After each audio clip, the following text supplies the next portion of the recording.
the State Fair is in the books. Now it's on to Husker Harvest Days.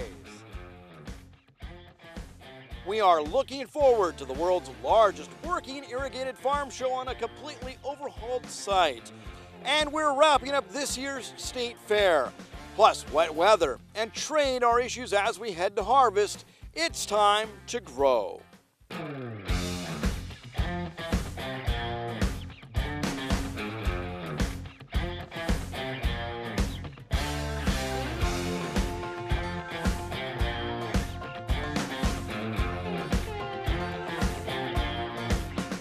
Welcome to the program. As we stand in this sorghum field, Chinese buyers were buying this crop as fast as Americans could ship it, but that's all changed.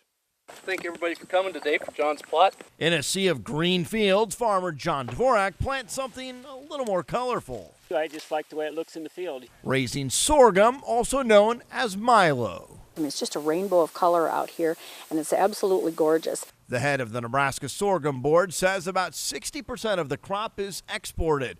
But when China and the U.S. began slapping tariffs on each other, sorghum took a hit. Shiploads of the grain were stuck at sea while industry groups tried to help.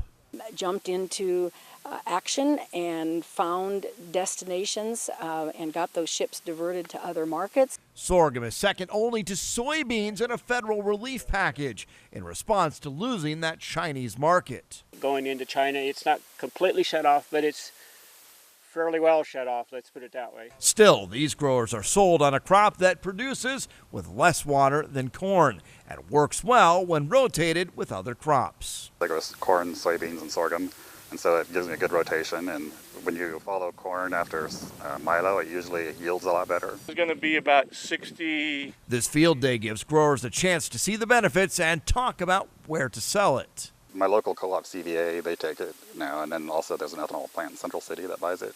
2 or 3% of the crop is food grade, and as a gluten-free grain, they'd like to break into grocery stores, but that remains a small market, and exports remain critical. Another state fair is in the books, but not before an Albion family celebrates a triple crown. And then you still gotta get up, get worked out, get everything done for them. And how proud are you as a grandma here? Very, very proud.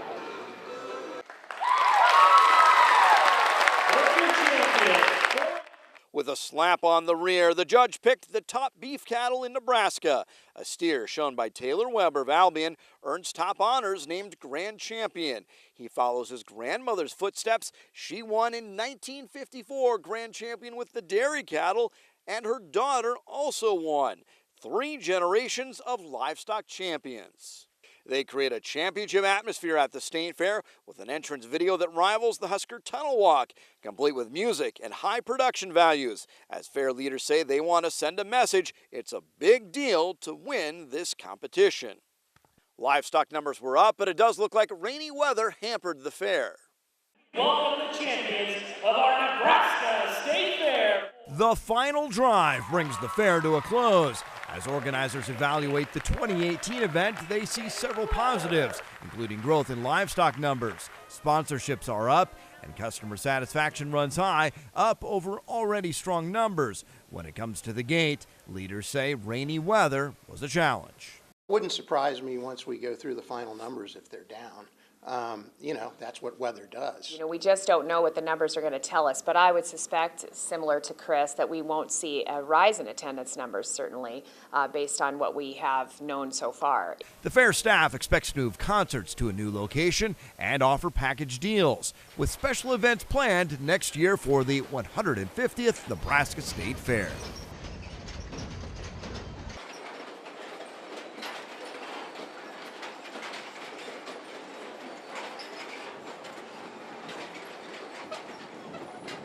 The University of Nebraska Medical Center urges farmers to have rollover protection on their tractors. They say adding one to an older tractor can actually be done relatively affordably. A national rebate program is making it possible to add rollover protection to a tractor for an average out-of-pocket cost of $391. Since that rebate program began in 2017, more than 2,000 older tractors have been retrofitted with protection systems. They say the greatest risk is on older tractors that lack that protection, and most tractor rollover accidents involve either inexperienced or older farmers. But what happens when you want to fix a modern tractor and you can't do it yourself because of the law? An Ansley farmer found himself caught up in a national movement. NTV's Alex Whitney has more. Typically, when we buy something here in the United States, we take ownership of that thing. Whether it be cars, cell phones, tractors, or household appliances, most Americans believe that if you buy an item, you can do what you want with it.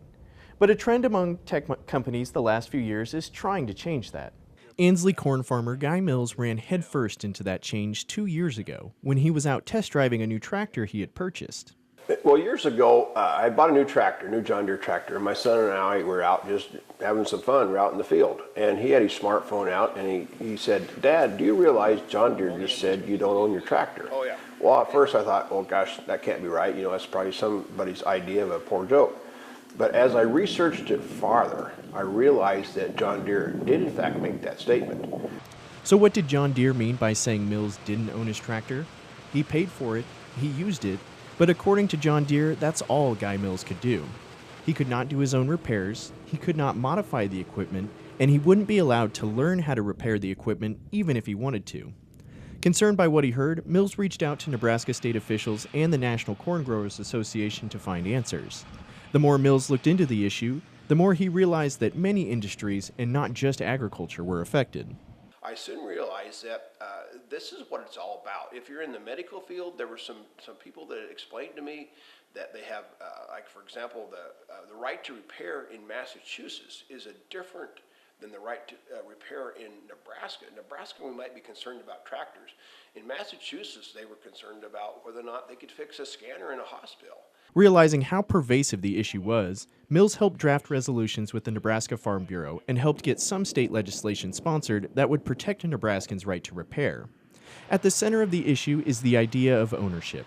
A right to repair advocate like Mills believes that tech companies are slowly taking ownership of their products away from the consumers who purchase them.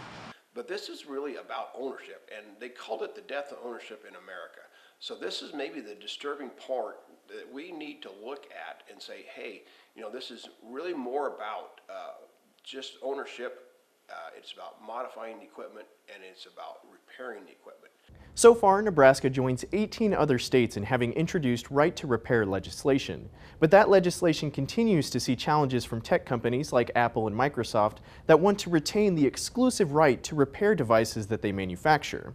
Back to you. And we want to know what you think of the right to repair. Should owners have the right to repair their own equipment? That's the subject of this week's poll question.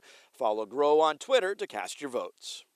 How did that corn get so tall? We've got answers. Plus, we check out the improvements at Husker Harvest Days.